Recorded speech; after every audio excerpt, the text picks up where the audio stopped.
Ok, pessoal, namastê. Sejam bem-vindos aqui em nosso espaço Caminho da Luz, aqui na cidade de Limeira. É um grande prazer ter todos vocês aqui, para a gente passar esses momentos, essas horas, falando sobre a espiritualidade. Ok? Muito bem. O tema que nós vamos abordar hoje é, na verdade, quem são os nossos verdadeiros anjos da guarda. Quem são? Né? Quem realmente irá nos proteger em nosso dia a dia? Né? Então, nós temos 2 módulos. Neste primeiro módulo, nós vamos abordar como tudo começa em nossa vida. Como é o projeto de preparação da nossa encarnação. Quem é que cuida de nossa reencarnação? Quem é que cuida e cuidou de nossa chegada ao planeta Terra? Porque nenhum de nós é oriundo deste planeta. Nenhuma alma que está aqui vivenciando hoje uma experiência reencarnatória sucessiva tem como origem planetas densos e planetas físicos. Nós não nascemos aqui. Tá? O universo tem uma experiência da vida, primeiramente em outras dimensões.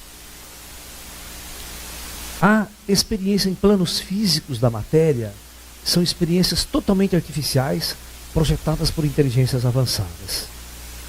Então toda a vida que vocês estão vendo aqui no planeta não tem nada de natural.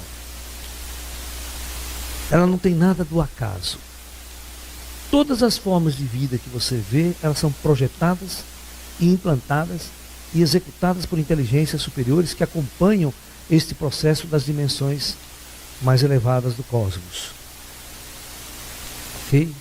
Então, partindo desse princípio, tudo o que acontece em planetas planetários densos são projetados por inteligências avançadas. Ok? Se você pensar no nosso planeta Terra aqui, com uma idade de aproximadamente 4,5 bilhões de anos de idade, né? Vocês têm que pensar numa coisa muito grande. Deus tinha mania de grandeza. Se vocês pensam num Deus criador, ele tinha mania de grandeza. Muita mania de grandeza. Tá? Porque o que é o planeta Terra em relação ao cosmos, ao universo? Você tem lá o planeta Terra, né? Orbitando um Sol. Tá? Está lá orbitando o Sol. Só que a Terra não é a única, né? Nós temos praticamente mais 9 outros corpos celestes orbitando a mesma estrela. Só que essa estrela não é a única. Nos últimos 40 anos, né, a tecnologia da astrofísica conseguiu desenvolver aparelhos mais sofisticados e pela primeira vez na história nós conseguimos detectar a presença de planetas orbitando outros sóis, outras estrelas. Vocês sabiam que a gente já descobriu mais de 1000 planetas orbitando outras estrelas? Que a gente chama de planetas extrasolares. E alguns muito parecidos com a Terra, em condições estruturais. Isto prova que planetas ao redor de estrelas é uma coisa muito comum no universo. Só que o nosso Sol, ele faz parte de um sistema maior e gigantesco chamado de galáxia. Né? E a nossa galáxia, ela tem uma estrutura assim, ela tem um núcleo e os braços espirais assim, desse formato, porque a galáxia, ela roda, sabe? Ela gira. Só que como é uma massa estelar unida por forças gravitacionais, é claro que o núcleo começa a girar mais rápido do que a borda. Então a galáxia com o tempo passa a ter esse formato. Né? E aqui em nossa galáxia, os cientistas estimam que existe um número de estrelas da ordem de 200 bilhões.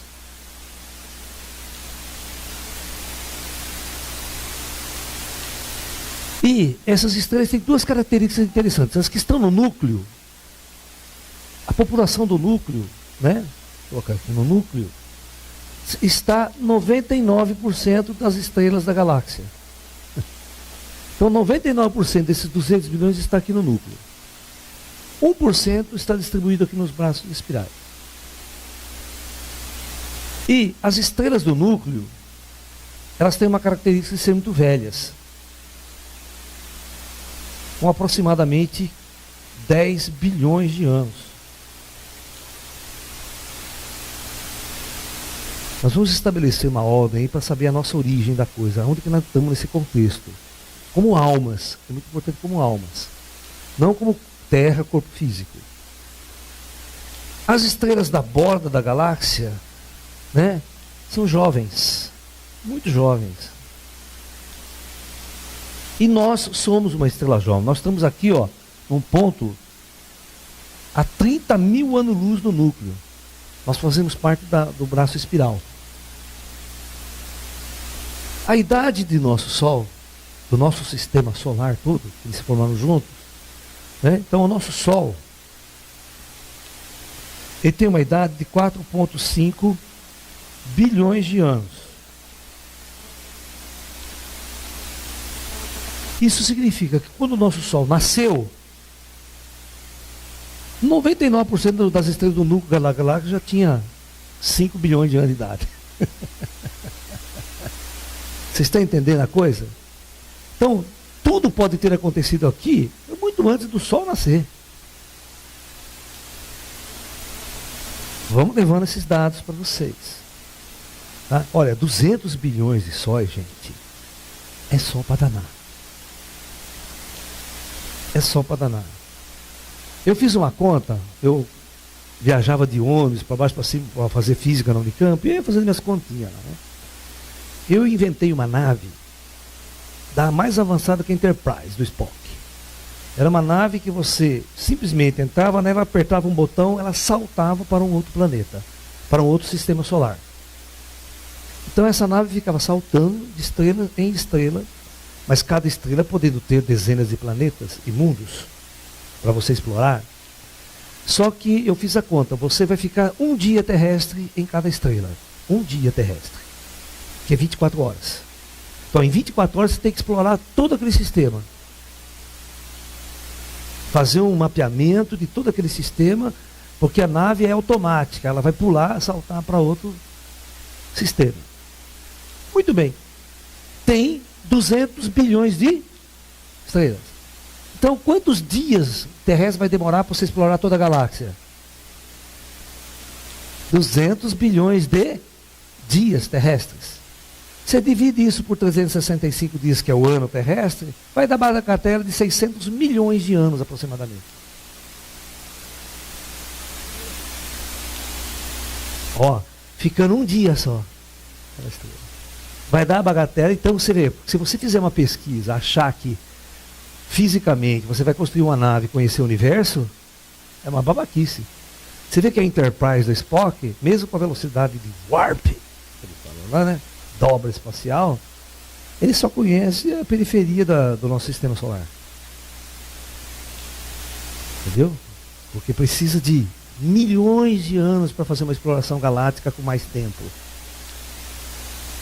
E conhecer toda a galáxia. Só, quando eu falei para vocês que Deus tinha mania de grandeza, Ele não fez só a nossa galáxia. A nossa galáxia é uma galáxia no meio de uma população já fotografada de 100 milhões de galáxias.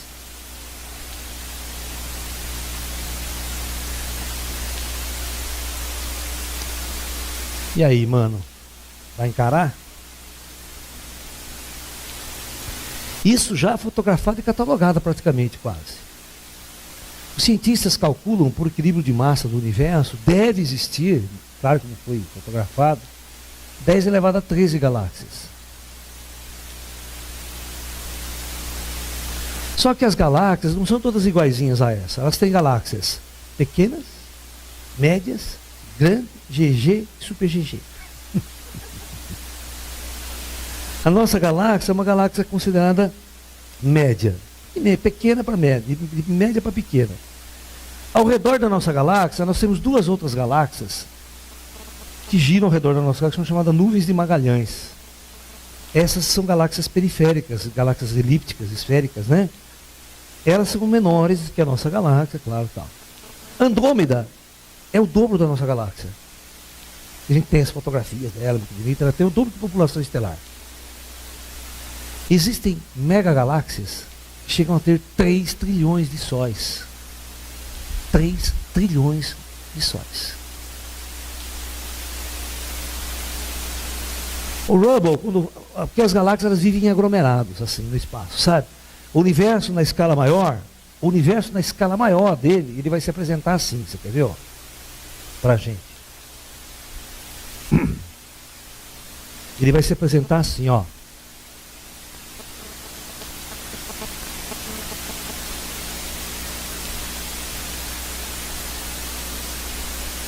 Esses conjuntinhos que eu estou dizendo aqui são aglomerados de galáxias. Aglomerados de galáxias. Então o Hubble, o telescópio Hubble, começa a explorar certas zonas do espaço. E você tem que pegar o espaço profundo. Ele tem que ir lá para o fundo mesmo, pegar o zoom máximo dele. Né? Quando ele faz esse zoom máximo, ele começa a fotografar esses conjuntos. Tem uma foto que o Hubble tirou, que os cientistas contaram 60 mil galáxias no aglomerado. E numa região muito pequena do céu, você vai dando um zoom, ali você vai entrando. Pá. Então, é com esses dados que você tem que trabalhar em sua mente para saber de onde você veio e o que você está fazendo aqui nesse universo. Você faz parte de uma comunidade muito grandiosa.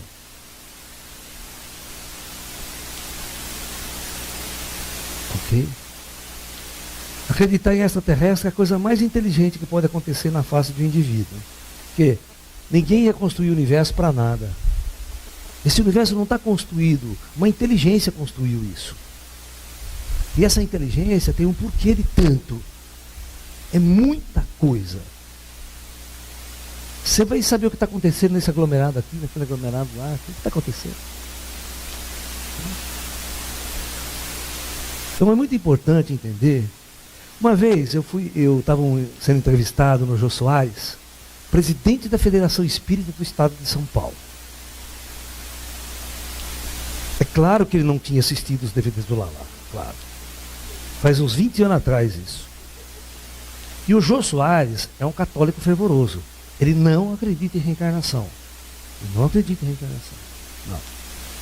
Aí, a primeira pergunta que o Jô Soares faz para o entrevistado é essa. Como é que vocês podem acreditar em reencarnação? Eu não entendo esse negócio de reencarnação. Me explique. Se há 3, 4 mil anos atrás a população do planeta Terra era, vamos supor, de 300 milhões de habitantes. Se são as mesmas pessoas que vêm reencarnando ao longo do tempo, como você me explica que hoje tem 7 bilhões? De onde vieram essas almas? Estas. Você acredita que esse cara enrolou e não soube responder?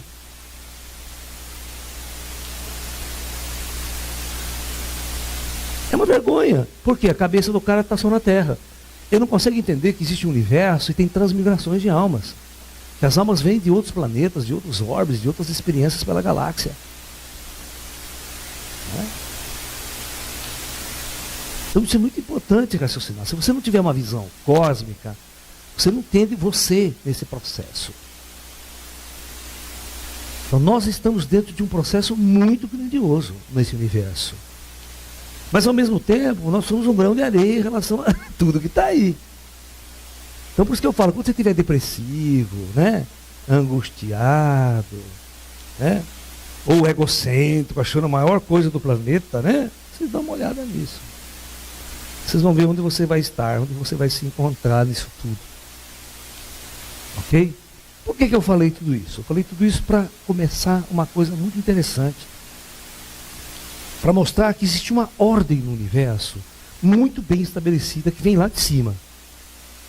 Até a própria construção do universo físico, toda essa estrutura de leis matemáticas e físicas para o átomo funcionar, para a estrutura dos mundos, dos planetas, das galáxias, tudo funcionar. Então, veja bem, vamos imaginar, vamos ter a ideia do projeto Terra aqui. aquele desenho que eu faço sempre, insisto sempre em repeti-lo, né? Vocês vão ficar enjoados de ver isso nas minhas aulas, até não aguentar mais e o treco entrar na cabeça.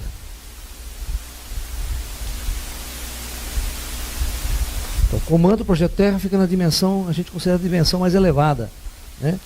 E aqui o homem encarnado na superfície da Terra. E aqui nós temos a Terra, vocês têm que entender, isso aqui é a astrofísica da Terra. A Terra tem outras superfícies materiais. Ó, essa aqui é uma superfície material, essa é outra, é outra, é outra. Só que essa matéria é muito menos densa do que essa matéria aqui. Só isso. Não tem nada de fantasmagórico. Espírito não é fantasma. Espírito é gente feita de matéria.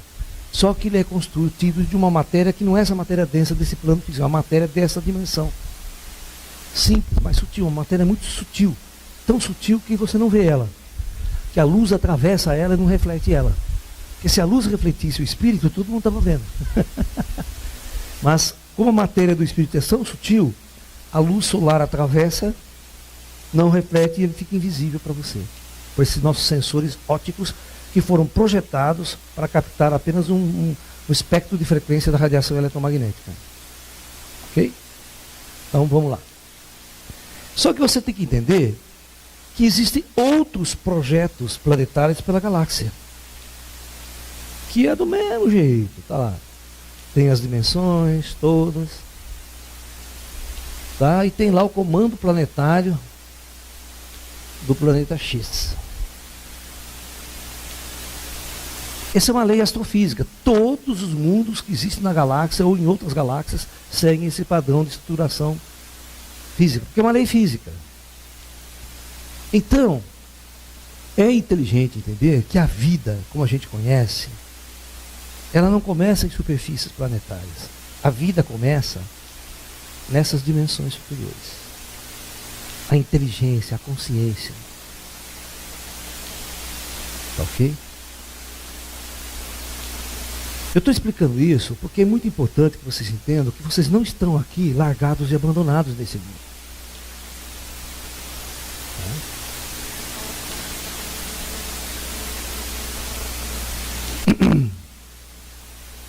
Nós vamos explicar o anjo da guarda de uma forma completamente diferente do que vocês imaginam. Vamos ficar falando em querubim, essas coisas. Não explica nada, não explica nada isso. Anjo de asa, então, é a pior coisa que inventaram. Aquele coisa, parece uma viadagem, né? Aquela coisa. Anjo de asa. Né? Coisa. Então, vocês têm que imaginar que cada planeta tem um projeto planetário, e os projetos planetários eles têm começo, meio e fim. Uma alma, quando sai das dimensões superiores e vai se dividindo e se manifestando cada vez em planos mais densos, até que começa a se manifestar em mundos físicos, tudo isso é projetado e tudo isso é por uma experiência. A inteligência, ela está vivendo experiências. O universo é um movimento contínuo. Tudo está em movimento, nada está estagnado e parado. E a inteligência cósmica está vivendo essa experiência através de nós. Quando Jesus fala, nós somos deuses, vós sois deuses, significa que Deus está vivendo uma experiência através de mim. Tá? O grande Criador de tudo isso está vivendo uma experiência através do meu ser atual. Que considero-me atualmente um indivíduo, mas que na verdade eu não sou um indivíduo. Eu sou um ser conectado com as forças superiores, mas eu perdi essa conexão para viver uma experiência em mundos densos da matéria. Só que nós não somos isso, que hoje acreditamos que somos. Seres isolados dentro de corpos, que nasce, cresce e morre. E acabou. Não tem sentido. Então, essas almas vivem com uma quantidade de experiências aqui neste planeta, várias reencarnações, e elas ascensionam, elas chegam a um determinado ponto aqui. Aí existem esses conselhos planetários que vai programar a partida deste mundo. E às vezes a partida desse mundo significa transmigrá-la para este mundo. Porque o nível de experiência que ela vivia neste mundo era um, e aquela vai viver outra tipo de experiência. Então, esses projetos, a alma não vem sozinha. Geralmente, as almas vêm em grupos, centenas, milhares, se reúnem, acabam a experiência conjunta e eles partem em transmigrações estelares para outros projetos pela galáxia. É o nosso destino. Nós vamos terminar a nossa experiência planetária Terra e certamente não vamos ficar aqui. Nós não vamos ficar aqui na Terra, nós vamos sair e vamos operar em outros mundos, em outras realidades, em outras experiências. Talvez nem retornar em planos físicos, mas vamos viver a experiência em mundos, planos superiores, em outros mundos. Estar livre pela galáxia, não estar fixados a mundos planetários, presos a experiências planetárias como nós estamos hoje. Hoje nós estamos compromissados com nossa experiência planetária Terra. Tá? Não dá para sair no meio do jogo, tem que terminar ela. Porque nós aceitamos isso, nós temos uma... Quando você está aqui fora da matéria, você tem outro nível de percepção do universo e da realidade das coisas. Quando você está encarnado, há um bloqueio, então você não tem uma percepção da realidade superior e de tudo que está e vai acontecer, ok? Então por isso aqui, a gente tem muito pouca capacidade de entender a nossa existência, principalmente na Terra, quanto mais no cosmos, né? Em relação a tudo isso. Mas quando você começa a acordar para essa realidade espiritual, você vai buscar a sua origem maior e você vai compreender tudo isso. O Buda tinha uma brincadeira muito grande que ele fazia com os discípulos, ele levantava a mão aqui e falava das encarnações passadas. Ele falava assim, essa é a encarnação atual, você tem um rosto. Essa encarnação anterior, você tinha outro rosto. Essa anterior, você tinha outro rosto. E ele vai indo. Quando ele chega naquilo, ele fala, essa aqui é a primeira encarnação sua na Terra, você tinha um rosto. Aí ele fala assim para você, qual era o seu rosto original? Aquele que você tinha antes da primeira encarnação na Terra. E aí? E aí?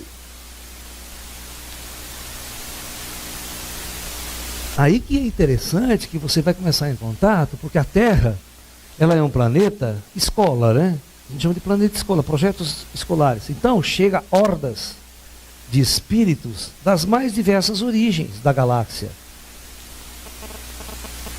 E cada horda, cada grupo de espíritos tem um grau evolutivo diferente, viu? Por isso que você pega o planeta Terra há 5 mil anos, há 3 mil anos atrás, você tem os maias aqui. Viveram mais de 1000 anos e nunca entraram em contato com o ocidental, com o europeu. Você tem os chineses que durante mais de 2, 3 mil anos nunca entraram em contato com o ocidental. Você vê que a primeira encontro foi quando o Marco Polo vai, aquela história que vocês conhecem, né? Então não tinha uma influência chinesa muito forte na Europa há 2 mil anos atrás. Você não vê chinês em Roma. Certo? Você não vê chinês em Roma. Né? Não tem uma influência chinesa na Grécia. Não existe. No entanto, é como se as almas estivessem encarnando na China, quando morrem, vêm para cá. Elas não vêm para essa cidade astral. Elas não se misturam lá em cima também. E ao longo dos milênios, muitas almas ascensionam, ou seja, não reencarnam mais. Aí elas partem e retornam para outros projetos. Então vamos começar a entender a coisa. A primeira pergunta que vocês têm que entender, que aqui tinha muita gente que cuidava de você. E quando você vai ser transmigrado para a Terra, é feita uma reunião, é feita uma discussão, uma programação, você aceita isso, você vem para a Terra. Agora, como é que você é transportado de uma estrela para outra, de um mundo para outro? Quem é que faz esse transporte? Está percebendo que aí já tem ajuda de inteligências mais avançadas, que tem naves gigantescas, sofisticadas e que faz o intercâmbio interestelar nesta dimensão. Eles não fazem o intercâmbio estelar fabricando nave aqui, no plano físico. Por isso que quando eu digo que todos os ETs que nos visitam já estão mortos, é uma mudança de paradigma total na visão da ufologia. Porque desse ponto de vista que eu estou falando para vocês, todos nós somos extraterrestres. Nós estamos de passagem no planeta Terra. Esse planeta Terra não é meu planeta de origem. E nem é o meu final também. Eu estou passando por aqui, vivendo uma experiência e a galáxia é grande. Vamos embora.